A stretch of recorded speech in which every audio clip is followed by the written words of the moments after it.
So welcome everyone. We're going to go ahead and get started. I'm excited that you've all chosen to join us today for this Q+EDU session entitled Addressing LGBTQ+ Health Inequities in Chennai, South India through mobile app development. I'm excited to be here with you all. I'm E, I'm the founder of Q+EDU, and I'll be here moderating the chat. So if any resources or links are mentioned during the presentation, I will drop those in the chat so that you can check them out if you want. All of those links will also be posted after this presentation. And if you have questions, there will be places within the presentation to ask those, and then there will also be opportunities to ask questions at the end. But with that, I will turn it over to our presenters to introduce themselves.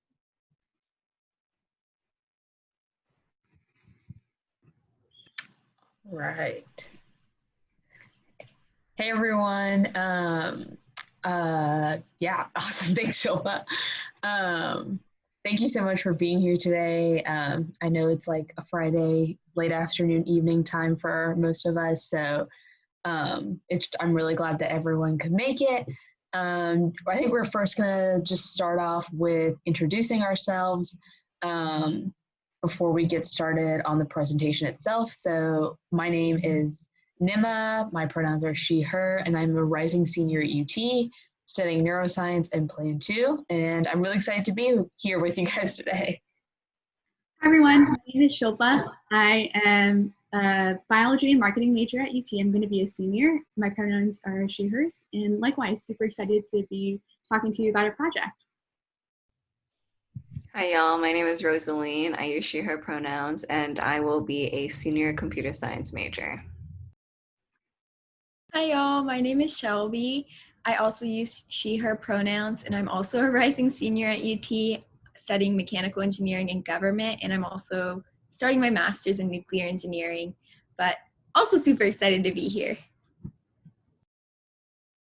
Awesome. Okay, so we're gonna go ahead and just get started. So we're here today to talk about our project, and as you guys can see, it's titled LGBTQ+ Equity App Project, or LEAP for Health. And the purpose of this project is to address health inequities through mobile app development.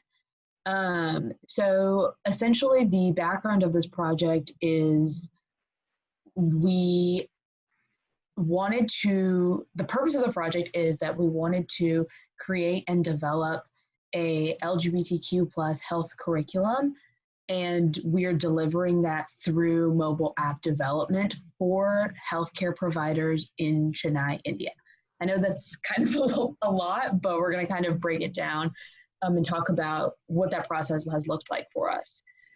So originally, everyone always asks us, what's the background of the project? How did you guys kind of choose what was important to talk about and what you guys wanted to focus on for this project?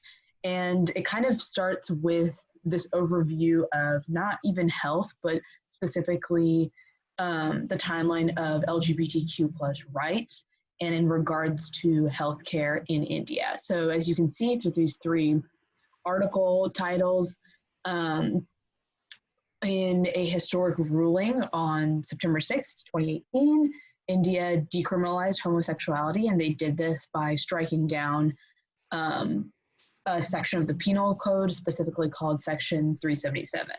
So even though this legal victory, happened and it was a huge stride for the LGBTQ+ community, there are still many negative social impacts that resulted from section 377 that have created this culture of stigma and affects the quality of life and quality of healthcare for India's LGBTQ+ population. And so accessing healthcare for the LGBTQ+ population is what we wanted to look at. And the goal of our project is to shift the responsibility to healthcare providers and to make sure that they are accountable and responsible for understanding the communities that they are responsible for treating. So that's kind of, an overview of our project, and I'm gonna pass it on to Shilpa. Yeah, so as Emma had mentioned, even with the dismantling of Section 377, there are these intersecting systems of oppression and cultural stigma that have continued to act as barriers in terms of accessing affirming healthcare. And beyond this, whatever limited research exists suggests that healthcare providers in India and beyond remain largely unaware and uncomfortable with addressing LGBTQ plus health. In general, there is no formal curriculum or training offered. But one thing we do want to acknowledge is that, in spite of all of this, there's some really incredible groundwork being done, and that has been done and continues to be done by different advocacy organizations in India that champion LGBTQ plus rights. And particularly with this project, we have been collaborating with two non-governmental organizations, or NGOs, SAATHII and Nirangal. And you can see their mission statements on the slide. Both SAATHII and Nirangal are really prominent leaders in this space of LGBTQ plus activism in South India. And part of the reason why we actually chose to work in South India is because a lot of these social impact research partnerships are centered in the north, where there's a lot more infrastructure and resources. So there was this gap that did exist already. And beyond that, SAATHII and Nirangal are specifically focused on LGBTQ plus health and offering training and support services for healthcare providers. And they have a really extensive network of both community members and providers that we have been fortunate enough to tap into with this project. But we mentioned these NGOs particularly because this partnership is the heart of our project.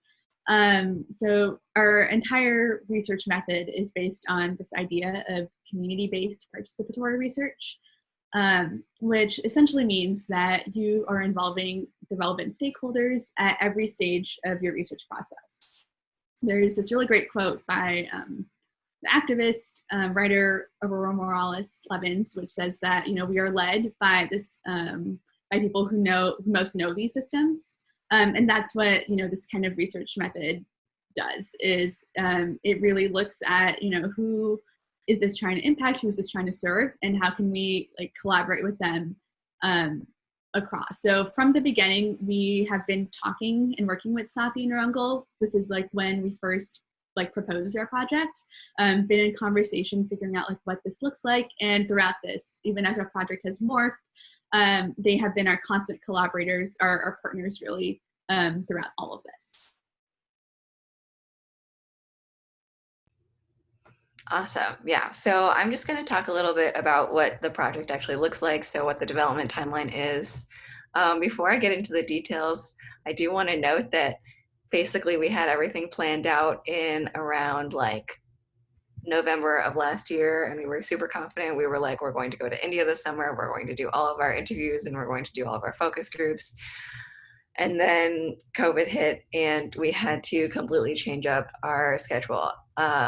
I think the really important big takeaway from this was just we learned a lot about how to adapt research projects and how to be flexible, and just learning a bunch of strategies for digital advocacy and trying to figure out how do we actually get this done given the new circumstances. So to start off, I'll talk a little bit about the literature review. So this is something that we started working on when we first got ready to pitch our idea to the grant proposal team. And it was just really, really important for us to get a sense of what is actually going on the ground, so we can be sensitive to what the LGBTQIA plus community was actually saying they were needing. We wanted to be really cognizant that we weren't just going in and assuming oh, these are the problems of that community. We wanted to ensure that what we were doing was actually relevant to what the community said were the problems that they were facing. So we actually drew from a bunch of different sources. So not only traditional academic sources like journals and articles, we also read a bunch of books and we watched some films so that we could get both a cultural and academic sense of what was going on. It's been really, really important for us to have that literature review, and it's grounded a lot of the work that we've done.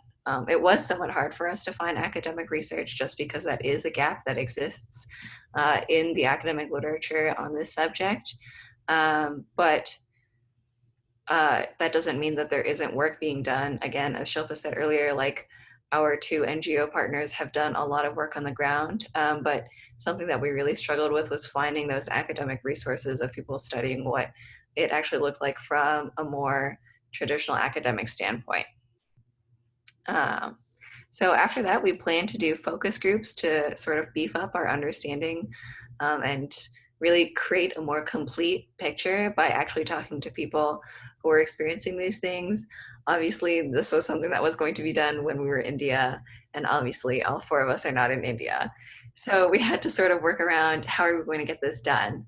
And so what ended up happening was we were like, oh, hopefully we can still get these focus groups and interviews done, but that's another piece where like relying on our international partners has been essential for this project. They've really driven the force of being able to find people and include people in this process, and they're going to be essential in helping us identify people to be a part of these focus groups and their interviews. And so to talk a little bit more about the focus groups specifically, these we plan to be focus groups with LGBTQIA plus community members themselves. And so they're going to be both English language based and Tamil language based, which is the language that they speak in the city that we're implementing this project in. And so we've already done a lot of research, but we felt like our entire understanding would not be complete without actually talking to community members and also listening to them in conversation with each other, and just seeing like what comes up and what they say they think they're missing or what they're not seeing in our applications curriculum, but also just getting a sense of like what does it look like to be queer in Chennai and trying to seek healthcare assistance. Like we really wanted to get a more personal understanding. The similar thing goes for the virtual interviews. Those are going to include LGBTQIA plus community members, but they're also going to include other people within the Indian healthcare provider sphere. So not only are we doing like traditional doctors, but we also hope to interview nurses and peer counselors and mental health professionals, just everyone involved holistically in an entire health model of understanding what healthcare looks like for queer individuals in Chennai.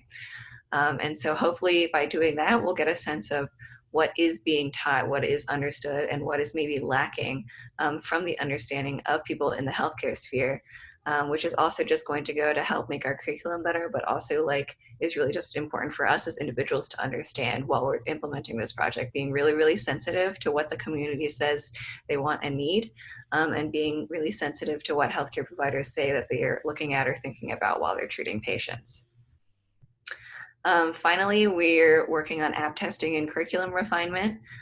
So currently we actually do have a live app on the Android Play Store or the Google Play Store. And we do have a live website actually. And so it has some of our curriculum on there. But again, all of the work that we've done so far, the literature review and the future focus groups and the interviews are all going to go into helping us refine this app and refine this curriculum and make sure not only that our curriculum is as inclusive and as complete as it possibly can be, that it addresses the needs of the community members as told to us by actual community members, but also just like ensuring from a digital accessibility front, like is this app easy to use? Is it readable? Is it accessible? Just really ensuring that all of the design aspects of the app as well as of the curriculum make it really, really helpful, because the ultimate goal of our app is to provide a really accessible, easy to understand and legible format for people to get more information about this subject. So that's something that we're currently working on. Those are the three pieces that we're working on the most right now. So Shelby, I think, is going to talk about a little bit more in depth about the curriculum. Hi y'all, so I'm going to talk a little bit, like Rosaline said, about the curriculum. So just first of all, focusing on the slide, because there's lots of words here. Those are the curriculum modules that we have currently completed, or the titles of them. And so I'm going to talk a little bit about the curriculum development process, because that's something that we really focused on this summer as we weren't able to travel to India. And we're waiting on some IRB approvals to start our virtual interviews and focus groups. So just to begin, I think it's really important to like ground our curriculum development in this has been such a collaborative process between us and the community and our NGO partners. So even just the initial list of curriculum modules that we decided on writing and developing was a collaborative process between us and our NGOs. So we would like create a first draft of a list based on our literature review, and then we'd have a meeting or we'd have an email conversation with our NGOs and community members and be like, what do you think about this list? Does this look like it covers everything? And it's constantly evolving. Like even just a week or two ago, a week ago, we had a Zoom call with one of our NGOs, and we added a full, complete new curriculum module that they're like, hey, this would be really great if y'all could have something about this in your app. So it's a very iterative, community-centered, community-based process.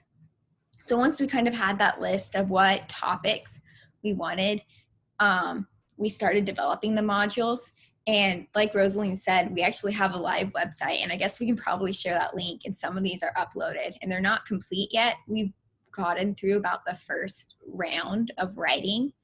But these modules aren't meant to be they're not meant to be like a full picture, like we're telling healthcare providers in India, this is what you need to do.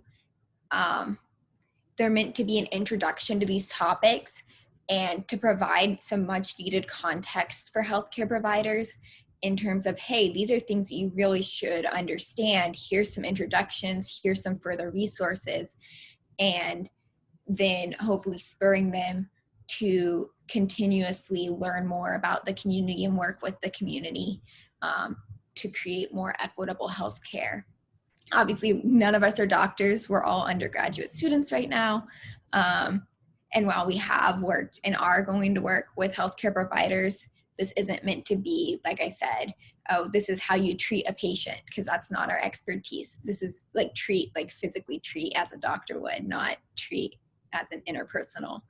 But this is meant to be like, these are absolutely critical topics that the communities recognize that we think is lacking for healthcare providers, and that they want healthcare providers to have an introduction to and to learn more about to provide that higher quality of care. So like I mentioned, we use so many different resources, like it was mentioned before. We used a lot from our literature reviews that we did at the beginning. We also found resources, both formal and informal, on these different topics. So some of them, as you can see, are kind of more general, such as addressing and confronting bias, where we talk about both explicit and implicit bias. So that's obviously, there's a ton of resources about that, and they don't have to be specific to just LGBTQ plus people. But for other ones, such as transgender health, and we're about to add a module on intersex health, those ones we did try to look at some more US-based standards of care and things to look out for, and then we're going through an iterative process with our NGOs. So we, like I said, we've finished our first round of modules, and that was what us undergraduate students wrote. And what we're actually doing is we're going to be working with our NGOs to have the modules all translated into Tamil. And throughout that process, our NGOs are going to do a really in-depth read of the modules and be like, hey, this sentence here doesn't culturally make sense. It doesn't make sense for our community. We need to edit that. And so it's going to be a really back and forth process between all of us to make sure that all these modules aren't US focused and are focused on the actual community needs and everything like that. But we're really proud of the work we've done so far on them, and the fact that we kind of have them and they'll be uploaded into the app pretty soon. And hopefully we'll be adding some more interactive pieces.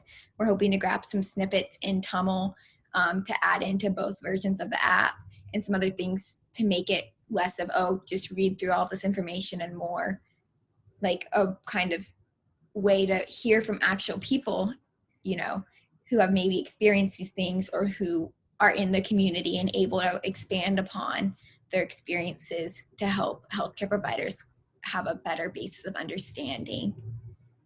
So I think that's about all I have on the modules. I think we're going to move into a more informal discussion section where we have a couple like conversation questions we're going to talk through, and I think Rosalie's going to moderate that, and then we'll have time for questions as well. Yeah, so we basically just gave a pretty brief overview of the actual logistics of our project, but what we're hoping to do now is just talk about what it was like, what our experiences were working on this project, and just like any main takeaways that we gained from working on this project, what it was like to work with an international team, all that good stuff. So the first question that I have for all of us is just why we got involved and how we got involved. Yeah, I feel like mine might be I'm sort of the last member who joined, so I guess I'll start. So Shelby, Rosalie, and Shilpa had already all made a team, and Shilpa had actually asked me about joining. So I was offered to be on the team, and I sort of took it like that. That's kind of the end, or the start and end of my story.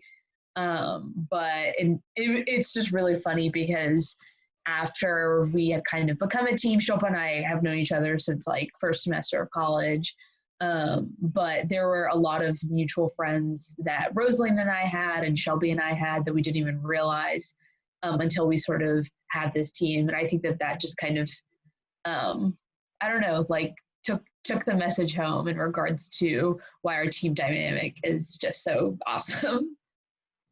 I'll hop in.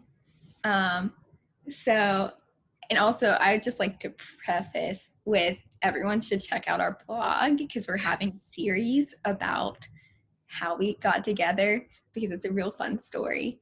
I'll start with why I think this project, like I'm on this project, and then I'll talk a little bit about this very beginning, and I'm sure Rosaline will, on her part, will hop in and try to talk a little bit about it too. But the reason like this project is like so close to me is like, for me, I think I knew like when we were first brainstorming ideas that I wanted to work on a project focused on LGBTQ plus issues. It's something that I've done previous work on, and it's obviously something that's really close to me. And so, and then it just kind of all, the pieces all fell together in terms of the healthcare. I'm not really a healthcare person. The technology aspects, all of that just makes it such an innovative interdisciplinary project that it's been a joy to work on. I think it's even better that we have such amazing NGOs that we get to work with and learn from. I didn't know a ton about South India when we started the project, and it's been just amazing to really get to learn so much from our NGOs and our community members and expand my worldview, as well as just, they're just so awesome. I can't say the praises of who we work with too much. And then in terms of our origins, it's really funny. I actually messaged Rosaline about this President's Award, our grant. And I was like, this sounds like something you'd be interested in, want to form a team. And Rosaline responded back to me. We've known each other since like first semester of college. Rosaline responded back to me, you know, someone else has already asked me to join their team. And so it ended up being kind of a chance of all of us forming a team. It almost didn't happen. Thankfully, Rosaline and I were going to live together last year, and we did. And it kind of fell into place that she decided, yeah, I'm going to work with Shelby. And then she knew Shilpa, and like Shilpa asked Nima. So it's kind of a fun domino effect. And then all of us have our backgrounds that are also different that kind of helped us shape what we wanted the project to be. But I don't know, I love this project, love this team. We have some more work ahead of us, but it's fun. Yeah, I'll keep it short, but my family, we are from Chennai. Like I speak Tamil at home.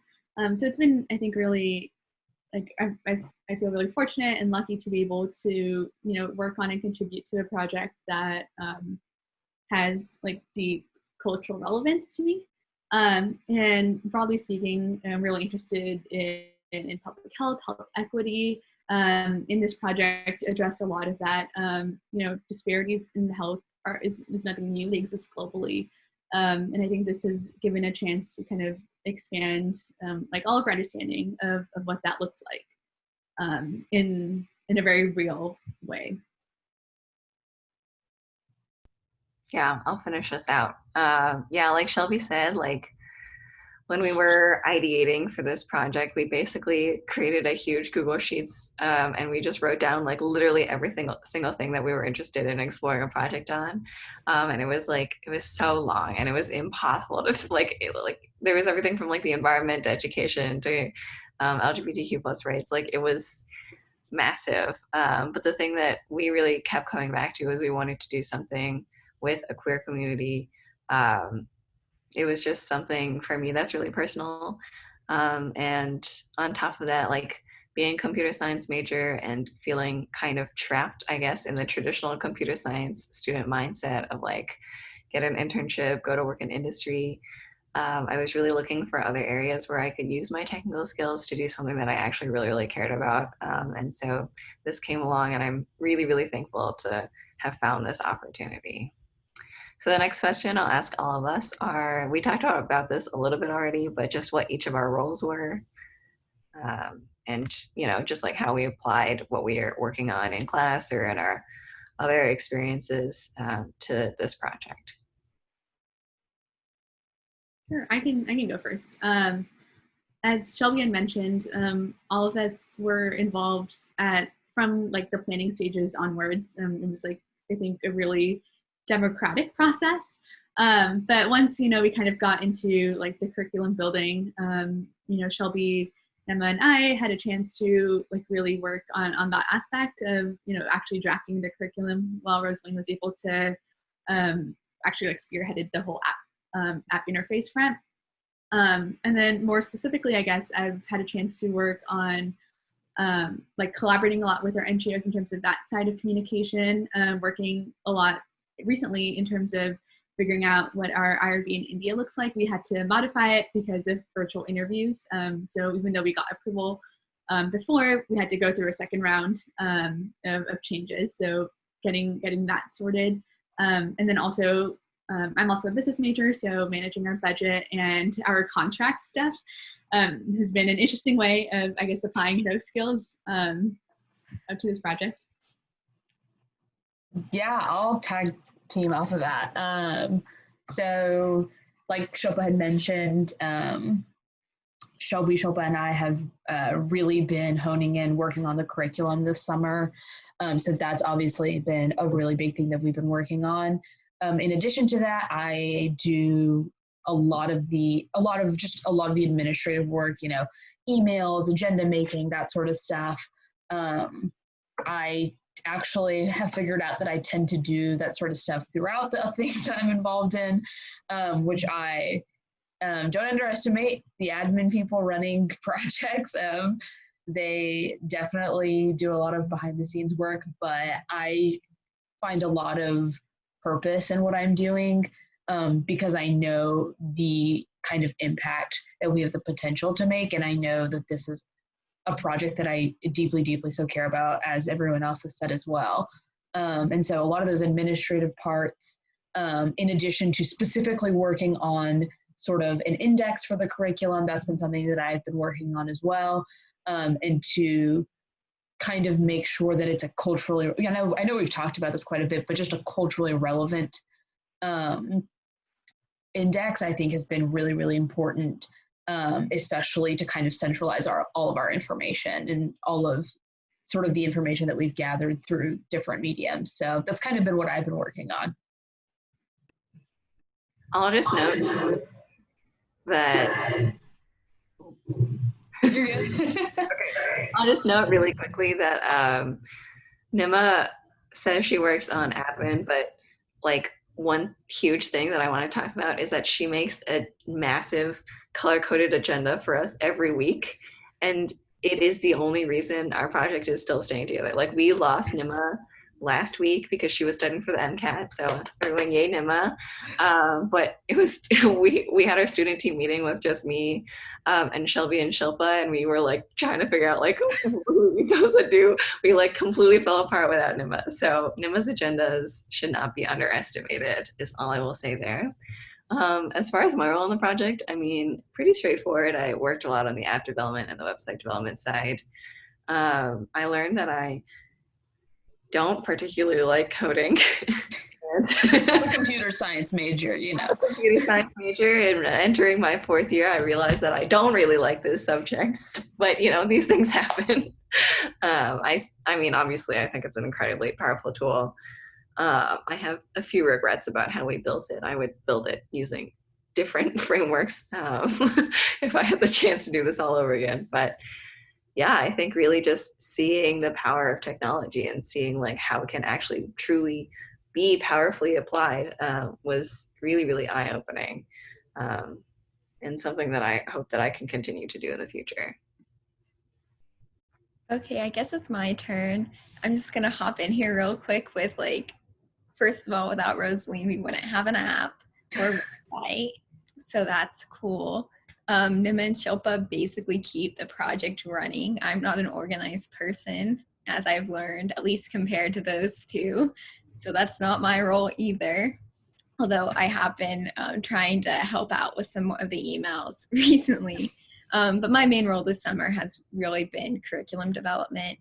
So I wrote my curriculum modules, how we split them up. And then I also we all provided feedback on each other's and that kind of stuff. But I don't do any of the fun admin stuff. So maybe I'm probably not pulling my weight and probably need to do more. Shelby, you do so much. But I also wanted to add, right before we go to the next question, is besides the 4 of us, we have a graduate student and we have 3 professors on our project. So, you know, none of this could have really happened without them. Funny enough, our graduate student, we had reached out to him when we were submitting the grant proposal and everything, and without us knowing, because he was suggested to us, we found out that he grew up first in Chennai, and he actually has personal relationships and a work experience working with both of these NGOs. And so as you can imagine, having that link for us was incredibly invaluable. And we always talk about how this project wouldn't even have come to fruition in the way that it has and have worked as efficiently as it has without him. So that's just something that I wanted to talk about for a moment. And we also had, using some of the funds that we got, we also employed 2 student employees at UT, because that was something that was really important to us, because we wanted to be able to share the grant money with students that could help us with the project as much as possible. So they helped Rosaline with the design and with the coding part of it as well. Yeah. Okay, moving on. So right now, I just want to talk about like what were the biggest challenges that we faced while working on this project. I want to hop in because I don't want anyone to take mine. I'm going to say coronavirus was one of our biggest obstacles. And we've already talked a little bit about this, so that's not the only one. But I think it is, I'm so glad that we're living in the age that we are right now, where we do have all of these virtual tools like Zoom and all these other things, because it's basically what has allowed our project to progress at the rate that it has, being able to meet virtually every week and like see each other and meet with our NGOs. But it's a bittersweet kind of thing, because I mean, we're going into our 2nd year of working on this project. It's been over a year now for us, like a year and a half, which is kind of weird. And so we've been working with the same NGOs and the same community members for that long. And it's kind of a bittersweet thing that we're not going to get to go actually meet them and, you know, work on the ground with them and like see everybody in person that we've been working with. And so for me, I think personally, it's been challenging. Besides all the logistical challenges and the schedule challenges, it's obviously we have an amazing project, an amazing product, and all of that kind of stuff, which keeps us motivated to finish and to keep working on it. But it's still hard, you know, when you can't see tangibly who you're working with.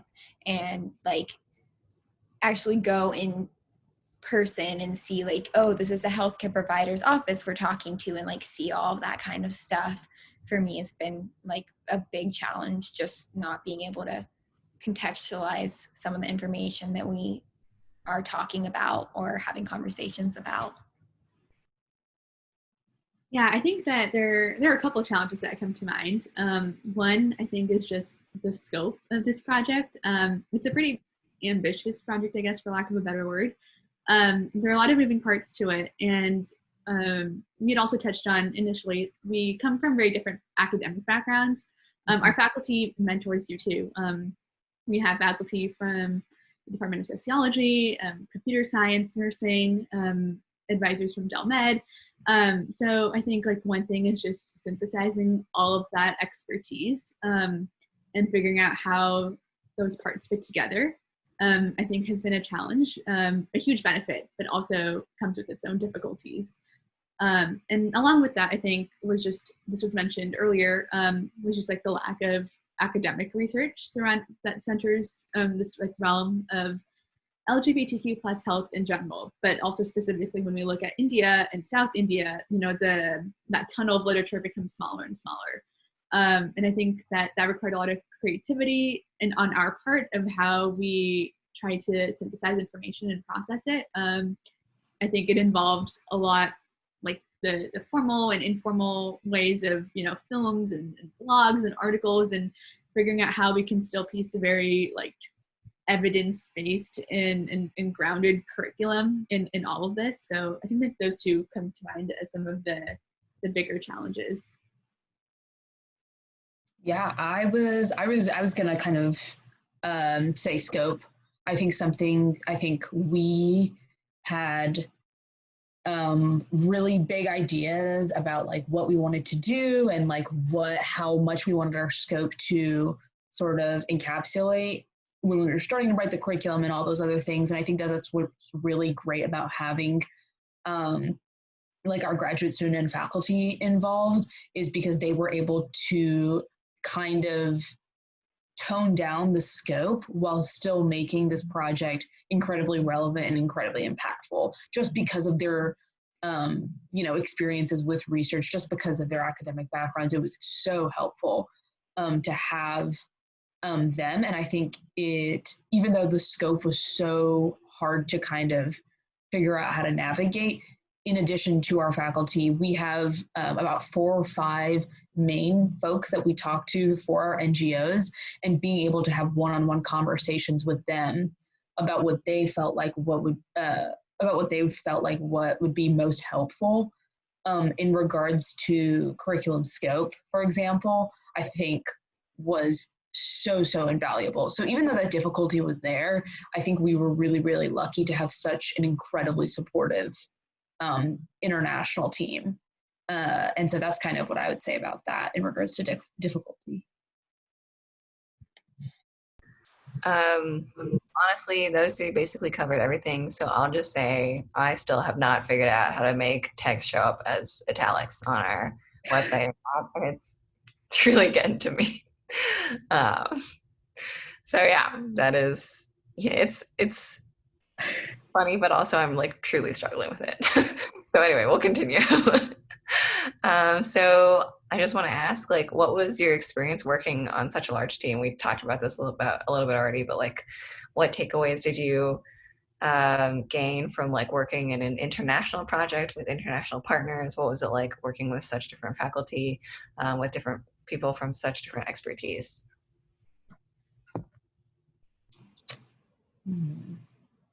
I think I'll start. Sorry, I'm going to talk again.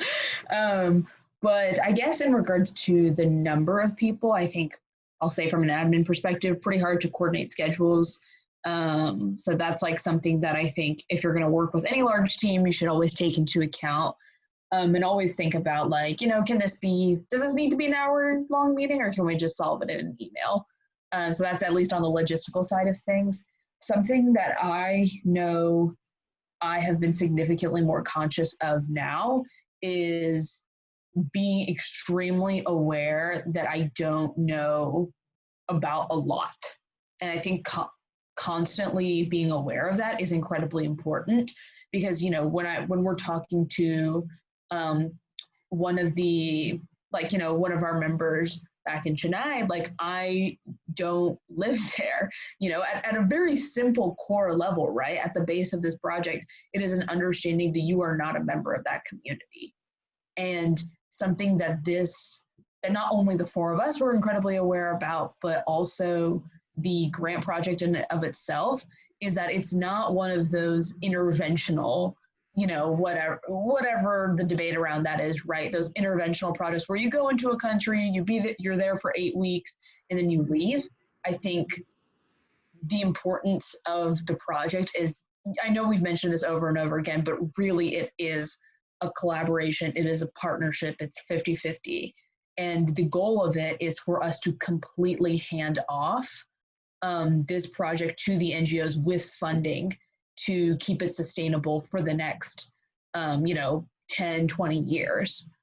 Because that's sort of the goal of, the app in general, is for it to be completely usable by the NGOs. So I think that even though there's like a lot of logistical problems of having a large team, the ability for our project to stay sustainable is largely rooted in the fact that we have a team spread around the globe and that has such a large amount of knowledge about different things, because technically we did need a CS professor who would be able to support students building the app, but we also needed, sociology and anthropology background, which we got from our faculty and graduate students. And then having a healthcare provider on our team really, really has helped us inform and tweak our curriculum so that it's actually effective and it actually ends up educating and therefore hopefully serving the community in Chennai. So I think, working on a large team obviously has its detriments, but I see more benefits in regards to the long-term sustainability of this project.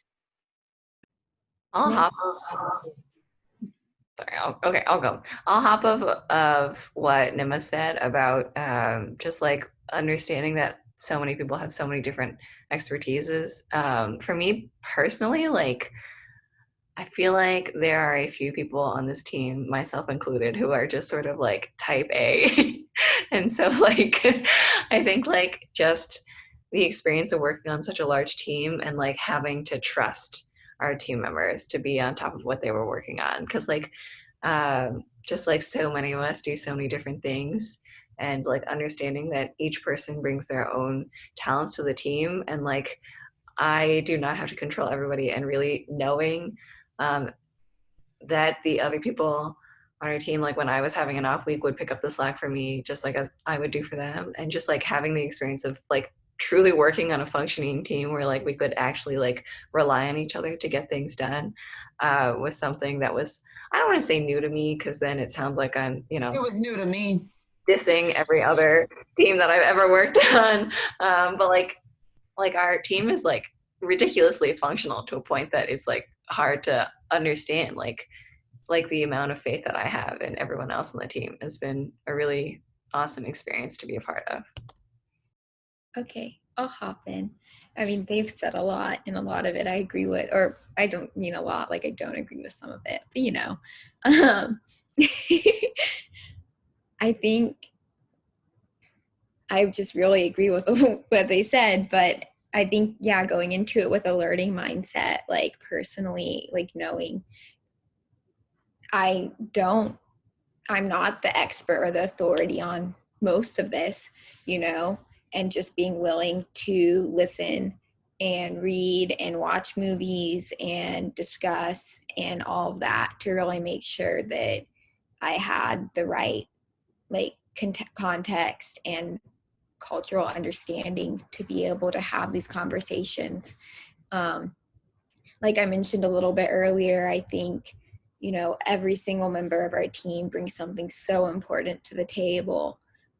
We've been lucky enough to be able to have some agenda-free, like we're very agenda obsessed, but to have some agenda-free Zoom calls with our NGO partners and just hearing like about their backgrounds and like where they come from, their education, like how they got into the work they're currently doing, and just realizing like how cool they are, like at a low level, and how knowledgeable and everything, and how awesome it is that they're willing to work with us on our project. And I think something really big to keep in mind is we're for undergrads, and it's an undergraduate led project. We kind of, I say led, but like we started the ball rolling. It doesn't necessarily mean we're making every decision, but thinking about how many people believed in us to get to this point, I think and how many people worked with us. Like Nima said, we have 5-6 people working with us in India. We also have our professor team where we have 3 professors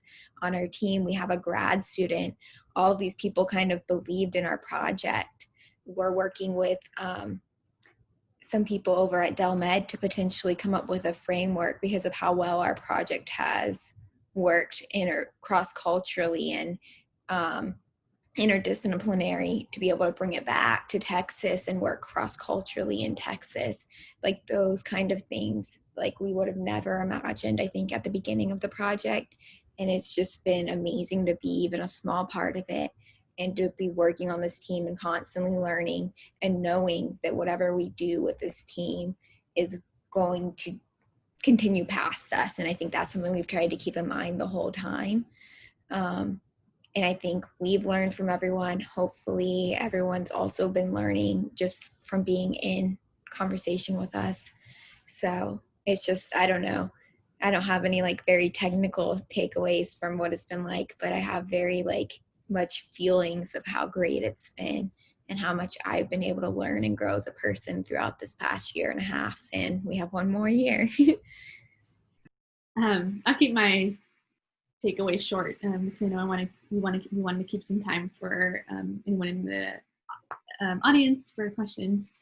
But I think one thing was one of the biggest things for me was just really understanding the intersectional scope of our project. A lot of our modules, we're focused on LGBTQ plus health, but there are a lot of, I mentioned intersecting systems of oppression, of structures in place that affect this. So, we're looking at this, as a structure, and, that's what health equity is all about at the end of the day, is really recognizing those. And I feel like that has been a huge part of this process, and it's reflected also in, the curriculums that we've been drafting as well, in terms of, approaching this from that intersectional lens.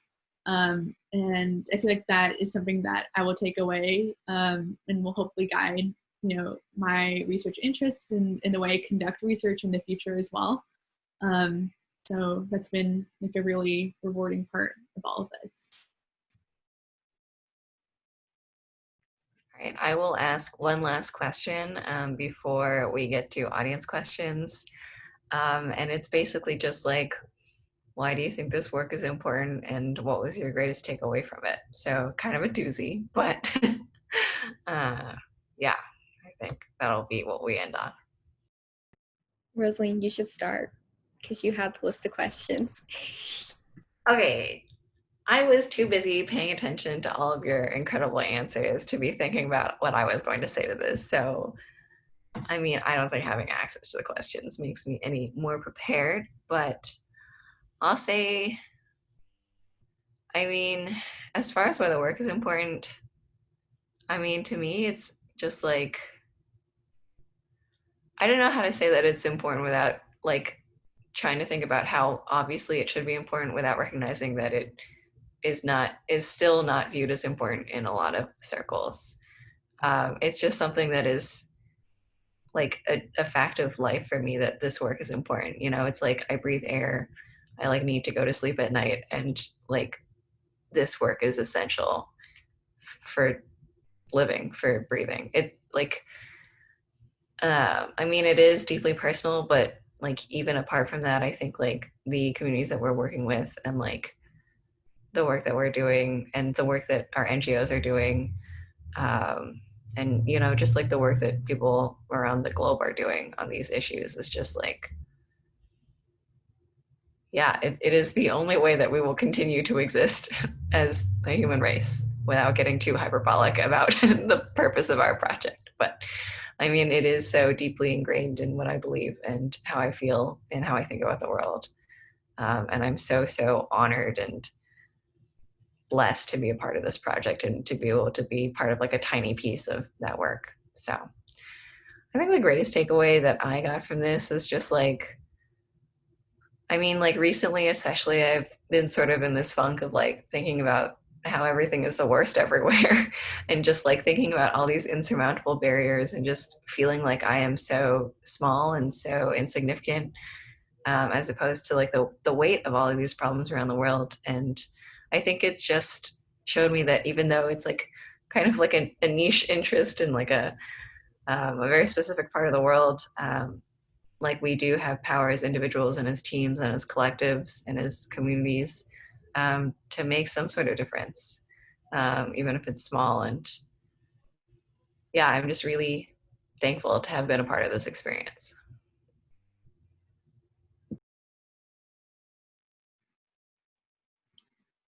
Yeah, I can go next.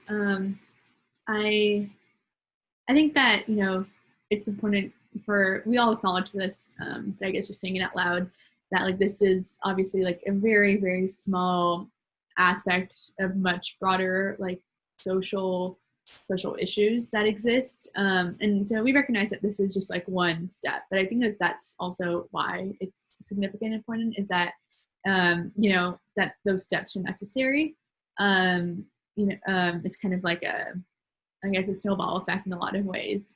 And our hope is that like this is a sustainable model and something that can grow, and be used, in the, you know, diversely, not just like within, you know, not just within like Chennai or NGOs, but also beyond, to like further education and understandings, and just build like and help create like a more empathetic society.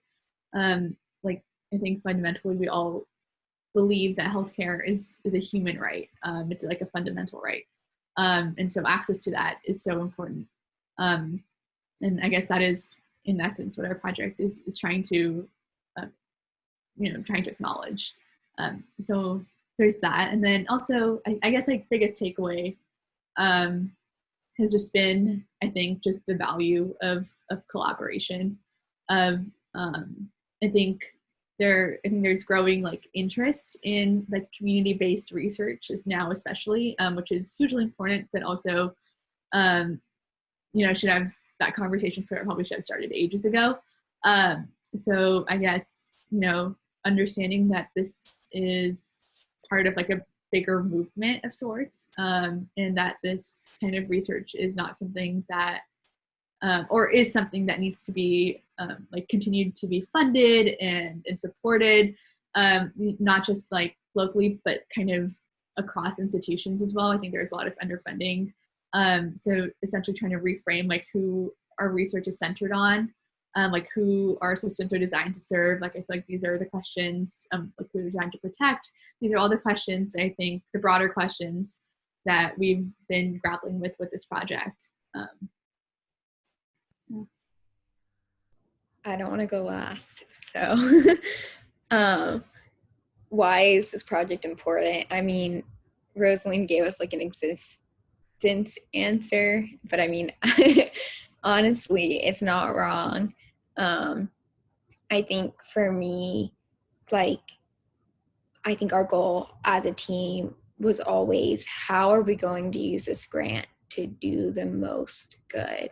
I think that was always kind of our goal. And by do the most good, we're not like, oh, we're going to go throw money somewhere, or we're going to go fix something that doesn't need to be fixed. Like really, like we've been trying to kind of talk about, like really working with our community and making sure that like where the money's going and what we're doing is actually something that's going to do good, and not just us deciding, oh, we want to go make an app somewhere. So I think like there's all of the like big picture answers, but I think hopefully we're spurring some more, like this is just like the start, and not necessarily just for us. We're all graduating after this year. We have one more year to work on this, but I hope it's just a start. Like we said, we want to give this app to our NGOs, and we want to make sure there's funding and it will last for 10 to 20 years, and they'll have edit access. They'll be able to add modules, edit modules, and, you know, hopefully expand it across India. So it's not just in the one city that we're initially launching while we're able to be on the project. And I think besides that, we're also being able to start conversations at UT, and use the knowledge that we've learned from our research and our professors have learned to spur these conversations from more local communities. Like we just were talking the other day with someone at Del Med who's interested in potentially working on this for communities here in Texas and using the same research and the same methodology for Spanish-speaking Texans and that kind of thing, for LGBTQ plus healthcare. And that's awesome. Like just seeing our work or the work that we are able to contribute to go out there and hopefully create more good when we're not a part of it anymore is, I think, what makes this project. It's like a tipping domino, a starting domino, you know? And so, I mean, I just think it's important that we were able to, you know, get this kind of marble rolling, snowball rolling, whatever effect you want to use for this metaphor.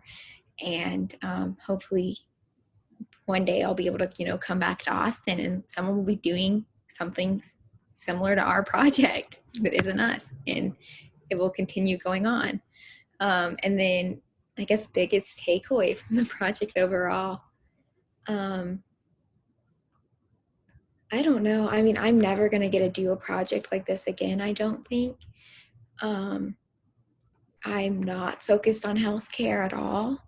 I'm not super sure where I'll end up, but I'm pretty sure not in the healthcare industry. No offense to my two healthcare teammates. It's just not something that I really fit with very well. So being able to work on this project has opened me up, I think, to a new field or a new area of work that I think I would have never experienced. I think it's also taught all of us, hopefully, like not to count yourself out of experiences. You know, I remember getting the email about this project, like about applying. And like we talked like funnily about like how I messaged Rosaline earlier, blah, blah, blah. But you know, I could have easily seen that email and been like, nope, I would never get that. And then this, you know, and then I wouldn't be on the team. I don't know if the team would happen. I'm not like super important to the starting or whatever, but I'm just saying like, you know, I wouldn't have been a part of it. And so I think, you know, half the time we didn't know what we were doing. And I think it's so important to recognize that and recognize like the growth that we've all gone through and the fact that we could have quit at any minute and we really didn't. And so I'm just proud of us for that. And I think just for anyone still on the call and for us, like just not to take any experiences, like I said, for granted or any opportunities. And if you think you have an idea and you think you want to ask a friend to join or something, do it no matter what. Like don't like go jump off a cliff or, I mean, I guess you could, but you know, more tangible opportunities than that. Yeah, I'll end with a quick note. I always knew that advocacy is something that I wanted to do in the healthcare field. And, you know, I do a lot of stuff in regards to people who are experiencing homelessness in Austin. And I feel that as a way, of advocacy in the healthcare field, because we see the way that homelessness affects every aspect of your life, and healthcare is no exception to that. And so that was really, really important for me to see in regards to this project, how being a member of the LGBTQ plus community is, you know, inherent to your being. This isn't something that, you know, only is a part of your life and doesn't come with you when you walk into a doctor's office, you know? And I think that was a really important thing in regards to this project for me. And then kind of what I took away from it is it's made me incredibly more aware of whether or not there are spaces that I'm involved in that are for lack of a better word, inclusive kind of has turned a little buzzwordy. But I'm Muslim, for example, and there was just not a lot of spaces for LGBTQ plus Muslims, just in the way that gender is constructed traditionally in Islam, in the way members of that community have not necessarily stood up for LGBTQ plus rights. Obviously, this is not like an all claim to all of Islam or whatever, but it has made me significantly more aware about how I need to take ownership and responsibility of the spaces that I'm in, and to make sure that they are more open for example, for the LGBTQ plus community. I think that's something that's really important. And as somebody who is not a member of that community, I think it's incredibly important for me to be aware of that privilege and be aware of how to utilize it in spaces that I never even thought of before this project. So that's kind of my key takeaway from that. I know we're 7:01, so I don't know if we still want to ask questions. Whatever is the next plan is, I think, what we're all good with. Yeah, if anyone we're happy to stick around and ask questions, but thank you to everybody who came. I think we are okay with sticking around for a little bit longer and asking questions if anyone has any, but for everyone, thank you so much for listening to us ramble. Yeah, thank you so much. Does an app like this exist in the US? If not, it's in the next project. I don't know if we really did research as to whether or not an app like this exists in the US, but like Shilpa said, we are trying to, wait, was it Shilpa or Shelby? That's our knowledge. I feel like I think that there are some institutes like the Fenway Institute that have modules compiled. One of the biggest things was just a lack of centralization. And also an app was something that also was really championed, I guess, by our NGO partners as well. Something that would be especially useful given how people access information and what is being used. But yeah, to our knowledge, we haven't come across anything quite like this. Yeah, I would agree with that. We like we said, we did a literature review and we did a lot of research, and I don't remember seeing any apps. We did find a lot of online modules that do exist, and I guess we never really talked about this, but part of the reason we did an app is because India has one of the highest rates of internet access through mobile devices. And so we figured an app would be, that's like a fact that we could spout off, but we figured an app would be a very accessible way for healthcare providers kind of on the go to be able to look at information and to reference it, maybe if they had read it once and they were, treating a patient, they're like, oh, let me, not in the middle of their appointment, but, in between appointments or something, looking at oh, I remember I read this once, let me go see where it is, and just having it on the go. I don't know if we'll create an app in the future, but I think we do hope that our work will lead to potentially other groups at UT or throughout the US looking at an app as a potential way to do something similar. We're all about to graduate. That's why I say I don't know. I think we'll get to it, but... Yeah, I wanted to add that sort of the people who are in charge of the regulations, I guess, or rules around medical education curriculum in the United States, they're AAMC is what we call them. And they have only released, unfortunately, recommendations for what medical schools should. This is specifically, I'm going to talk about medical schools because I'm not informed about other health professions. But in regards to medical schools, there are only recommendations about the inclusion of LGBTQ plus health in their curricula, and there are only some specific schools that have done a really good job at integrating not only the LGBTQ plus identity, but also LGBTQ plus specific issues in sort of their spectrum of case studies and throughout their medical education curriculum in general. So if I don't know if any of if our audience members are still here, but if any of y'all are interested in Two schools in particular I can think of that do a really, really good job of this are UCSF in California and University of Michigan up in Ann Arbor. Both of those schools have been nationally recognized for making sure that LGBTQ plus health is integrated in every single part of their medical education, even if it's just part of someone's identity, not even related, right, to the healthcare problem at hand, but acknowledging, just because someone identifies as for whatever identity, not cis, not hetero, that doesn't have to affect, that should not even does it, but that should not affect the way that you treat them for, a cardiology problem or for a neurology problem. And that's something that we encountered quite a bit, this broken arm syndrome of people trying to, people knowing your identity and solely focus on that. I think a normalization of it is something that the medical education community is attempting to do. And that's just something that I wanted to mention. But I also know we have there's another question in the Q&A.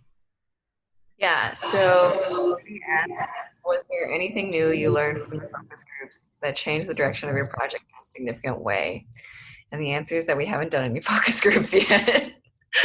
So those are all things that are still getting set up. We're hoping to do a lot of them in the fall. But I would be completely surprised if the answer was no after we do the focus groups. Like we have already, Shelby mentioned we're adding an intersex module, and that was based off of feedback from when we were talking to just one of our NGOs. And one of the people there said, hey, y'all should add an intersex module because that's an area of health that doesn't get discussed a lot. So yeah, we're fully expecting, I think, to learn so much and have to adapt a lot. So yeah. To go off that, although we haven't done focus groups, we have had, like Rosaline was saying, close conversations with our NGOs. And you can look at our grant proposal from about a year ago and look at what we're doing, and it's fully, even from our pitch presentation, fully different. It's changed so much just through constant communication. I would be surprised, we probably at least email back and forth with our NGO weekly, if we're not hopping on a call or doing something else. So it kind of changes. It's changed so much. I don't think even we would have ever thought about where we were, and the focus groups was a new thing that one of our professors brought up, and that's going to help us just develop a great scope and hopefully have a ton of information we can share with everyone in the world on the community as well, and the state of things right now, so other people can also work on it without as much of a knowledge gap as what we had. Yeah, absolutely. And our goal was to get some of those interviews and focus groups done over summer, but because of the pandemic and just logistical modifications with IRB, inevitable delays, I suppose. But really looking forward to how our project will evolve from there.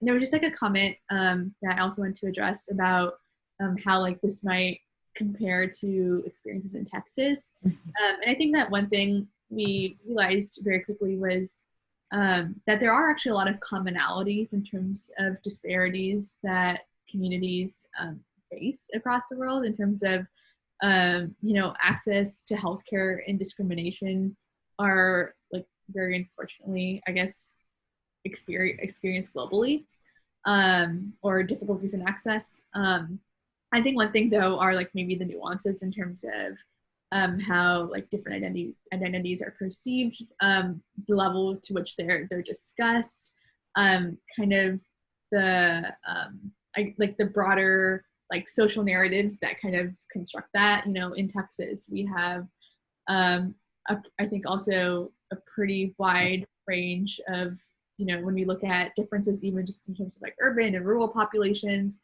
and how access differs even within those lenses. I think that it becomes a conversation of how those kind of multiple social systems and social identities kind of intersect in different ways. But I think one big takeaway was just that that at a very high level, like there are a lot of similarities in terms of the discrimination, the stigma, just the lack of awareness, lack of like affirming healthcare practices in place in a lot of clinic settings that we've found. I mean, to add on that, like we were even able, like throughout the process of like, some of us are even able to use like personal examples or experiences that we've had in Texas with healthcare access, or, you know, inappropriate questions or those kinds of things that have come up to help us, you know,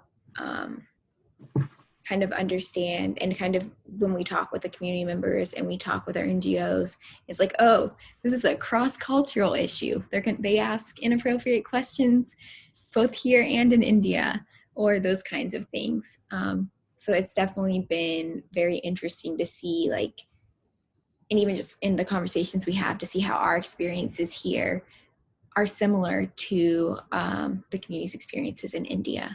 Obviously, there's big differences too, but.